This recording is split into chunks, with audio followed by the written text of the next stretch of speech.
ঠাকুরের উপর বিশ্বাস রাখলে আর তাকে ভালোবেসে তার উপর সব কিছু ছেড়ে দিলে ঠাকুর সব সময়ের জন্য মিরাকেল ঘটায়। তারই প্রমাণ আজকের এই ছোট্ট ভিডিওটি। এক হার্ট স্পেশালিস্ট ঠাকুরের ভক্ত, অন্যদিকে তার রুগী একটি ছোট্ট মেয়ে, সেও ঠাকুরের ভক্ত। ব্যাস, ঠাকুর তো ম্যাজিক করতেই হবে, আর ম্যাজিক করলেনও। সেই নিয়েই চলুন শুনি আজকের এক অলৌকিক ঘটনা। করার হৃদরোগ বিশেষজ্ঞ ডাক্তার শৈলেন মেহতা থাকেন বড়দায়। তার চিকিৎসা জীবনে একটি এমন অভিজ্ঞতার কথা বলেছেন যা তার জীবনে গভীর রেখাপাত করেছে। সেই অভিজ্ঞতার গল্প তার মুখেই শোনা যাক। জীবনে আমি বহু ওপেন হার্ট সার্জারি অপারেশন করেছি, সফলতাও পেয়েছি। তবে একটি ছোট্ট মেয়ের ওপেন হার্ট সার্জারি করতে গিয়ে আমার যে অভিজ্ঞতা হয়েছে তা সারা জীবনের জন্য আমার দৃষ্টিভঙ্গিকে বদলে দিয়েছে। এক পিতামাতা তার 6 বছরের অসুস্থ মেয়েকে নিয়ে আমার কাছে এলেন। জন্মের পর থেকেই সে হার্টের যন্ত্রণায় ভুগছে। তারা বহু ডাক্তারকে দেখিয়েছেন।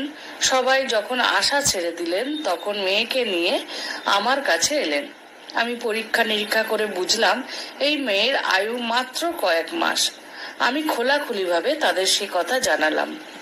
বললাম, মেয়েটির ওপেন হার্ট সার্জারি করলে বেঁচে থাকার সম্ভাবনা মাত্র 30%।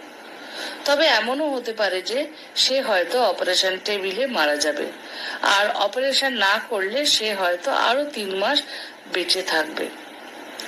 যে কোনো অবস্থাতেই তাদের মেয়েকে তারা হারাতে চাইছেন না। আমার কথা শুনে মেয়েটির বাবা মা অপারেশন করার সম্মতি দিলেন, যেন একবার শেষ চেষ্টা করে দেখতেই চাইছেন। নির্ধারিত দিনে অপারেশন টেবিলের সামনে এসে আমি মেয়েটিকে জিজ্ঞেস করলাম, কেমন আছিস মামনি? ভয় পাচ্ছ না তো? মেয়েটি উত্তর দিল, না, ভয় পাচ্ছি না, তবে আমার একটি প্রশ্ন আছে। বলো মা, তোমার কি প্রশ্ন? ডাক্তারবাবু জিজ্ঞেস করলেন। ডাক্তার আঙ্কেল, তুমি কি আমার ওপেন হার্ট সার্জারি করবে? ডাক্তারবাবু বললেন, হ্যাঁ, কিন্তু তুমি ব্যথা পাবে না। আমি ইঞ্জেকশন দিয়ে তোমাকে ঘুম পাড়িয়ে দিচ্ছি। ব্যথার কথা নয়, অন্য কথা, মেয়েটি বলল। আমার মামনি বলেছেন যে আমার বুকের ভেতর বাঁ দিকে নাকি ভগবান শ্রী রামকৃষ্ণ দেব আছেন। তুমি যখন আমার হাড়টা খুলবে তখন দেখো তো তিনি সত্যি আছেন কিনা। যদি থাকেন তবে আমার জ্ঞান ফিরে আসার পর আমাকে বলো তিনি ঠিক কেমন দেখতে। আচ্ছা, বলবো, ডাক্তারবাবু সেই মেয়েটিকে আশ্বস্ত করলো। এখন তুমি চোখ বন্ধ করো। অপারেশন শুরু হলো। হার্টের আর্টারিগুলোতে অনেকগুলো ব্লক থাকায় হার্টে কিছুতেই রক্ত চলাচল করছিল না। প্রায় 45 মিনিট অনেক চেষ্টা করে আমি হাল ছেড়ে দিলাম। মেয়েটিকে আর বাঁচাতে পারলাম না। নার্স এবং অন্যান্য জুনিয়র ডাক্তারদের বললাম অক্সিজেন এবং ইত্যাদি সমস্ত কিছু যা আছে খুলে নিতে। আমি টেবিলের পাশ থেকে সরে এলাম। তখন হঠাৎ মেয়েটির সাথে আমার যা কথাবার্তাগুলো হয়েছিল সব মনে পড়লো। সাথে সাথে আমার অপরাধ বোধ হতে লাগলো। আমি চোখ বন্ধ করে বললাম, হে ঠাকুর, তুমি তো সবই জানো। আশ্চর্য! তখনই জুনিয়র ডাক্তাররা বলে উঠলো, হার্টে রক্ত চলাচল শুরু হয়েছে। আমি দৌড়ে কাছে গেলাম। তারপর দ্বিগুণ উৎসাহ নিয়ে অপারেশন শুরু করলাম। ব্লকগুলো খুলে গেল। সফলভাবে অপারেশন শেষ হলো। বাইরে বেরিয়ে এসে হাসি মুখে উৎকণ্ঠা নিয়ে বসে থাকা মা বাবাকে বললাম, আপনাদের মেয়ে আরো 60 বছর বেঁচে থাকবে। মেয়েটি জ্ঞান ফিরে এলে আমি তার কাছে গেলাম। সে সপ্রশ্ন দৃষ্টিতে আমার দিকে তাকালো, যেন আমাকে বলতে চাইছে রামকৃষ্ণ ঠাকুর দেখতে পেয়েছেন কিনা। ডাক্তারবাবু, আমি বুঝতে পারছিলাম না যে তাকে কি বলবো। বললাম, ঠাকুর আছেন, তবে তাকে তো দেখতে পাইনি। তোমার অপারেশনের সময় তাকে ভীষণভাবে অনুভব করেছি।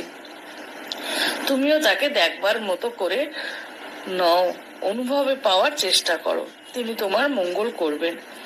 ডাক্তার মেহতা যখন ঘটনাটি বলছিলেন তার 2 চোখ বেয়ে জলের ধারা নিচে নামছিল। তিনি তার দীর্ঘ 40 বছরের কর্মজীবনে বহু ওপেন হার্ট সার্জারি করেছেন, কিন্তু এই ছোট্ট ঘটনা থেকে যে শিক্ষা তিনি পেয়েছেন, অর্থাৎ তার উপর বিশ্বাস রাখলে সফলতা আসে, তাও একটি ছোট্ট মেয়ের কাছ থেকে, সেটি তার কাছে সারা জীবনের সঞ্চয় হয়ে রইল। ঠাকুর তো এরকমই। তার কাছে আমরা যদি আমাদের বিপদের কথা, আমাদের অসহায়তার কথা বলে নিজেদের সমর্পণ করে দিই, তিনি তো আমাদের জন্য সব সময় 2 হাত বাড়িয়ে রেখেছেন।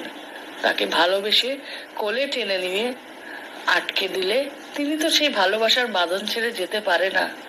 এই আমাদের ঠাকুর, এই আমাদের মা। আশা করি ভিডিওটি খুব ভালো লেগেছে। ভালো লাগলে সঙ্গে থেকো। শ্রী ঠাকুর, মা, স্বামীজি, আমার গুরু মহারাজ, অন্যান্য মহারাজদের শ্রীচরণে 100 কোটি প্রণাম। পরের দিন আবার কোনো ঠাকুরের কথা নিয়ে আসছি। ততক্ষণের জন্য মা সকলের মঙ্গল করুন।